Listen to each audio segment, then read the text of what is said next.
நீ எவ்வளவு பேர் எதிரில் வந்தாலும் எகிரி அடிக்கிற எந்த சுயநலமும் இல்லாம எங்களை காப்பாத்துற சுந்தர அசப்ல என்டிஆர் அட்டாக்ல எம்ஜிஆர். पैसे निकाल. क्या? பாராட்டுறத நிறுத்திட்டு பணத்தை எடுப்பா. हाथ में पैसा. இப்ப குடுகல ஆயிடுவ பீஸா. ஐசா ஆல்ரெடி டிக்கெட்டுக்கு 500 3000 ரூபாய் கொடுத்துட்டேன். நம்மளது டிக்கெட் கணக்கு இல்ல, ஃபைட் கணக்கு. ஹெட்டுக்கு 1000, எடு 10000. ஏய், ஃபைட் பண்ண சொல்லி நாங்க கேட்டோமா? இந்த லோ கிளாஸே இப்படிதான். நம்ம வீக்னஸ் பார்த்து அடிப்பாங்க. உன் டம்மி அவங்க அடிச்சதனால தான் அவங்கள நான் அடிச்சேன்.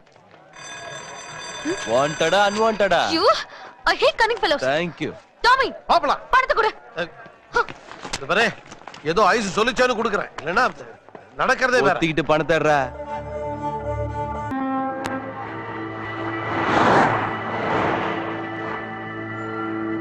என்னடா இவ்ளோ லேட் பண்றான்? பத்ரி அவனுக்கு ஃபோன் பண்றா. ஜோக்கி, மகாதேவன் நீ சொன்ன மாதிரியே செக்யூரிட்டி இல்லாம வந்திருக்காரு. யா நாம எப்போ மீட் பண்ணலாம்? டே ஆஃப்டர் டுமாரோ சந்திக்கலாம். எந்த இடம் அப்படி சொல்றேன். இன்னைக்கு சந்திக்கலாம்னு சொன்னீங்க. உங்களுக்கு தேவையானது என்கிட்ட இருக்கும்போது டைம், பிளேஸ், கண்டிஷன்ஸ், ரூல்ஸ் எல்லாம் நான் சொல்றதுதான். நாளன்னைக்கு சந்திக்கலாம்னு சொல்றான். Damn it. என்னடா இவன்? அவன் ரொம்ப வருஷத்துக்கு முன்ன உங்க சமஸ்தானத்துல வேலை செஞ்ச ஜானகி வர்மா இல்லடா. அண்டர்வேர்ல்ட் டீலிங்ஸ்ல கோடி கோடியா சம்பாதிக்கிற மல்டி மில்லியனியர் ஜாக்கி. அதுக்கு என்ன?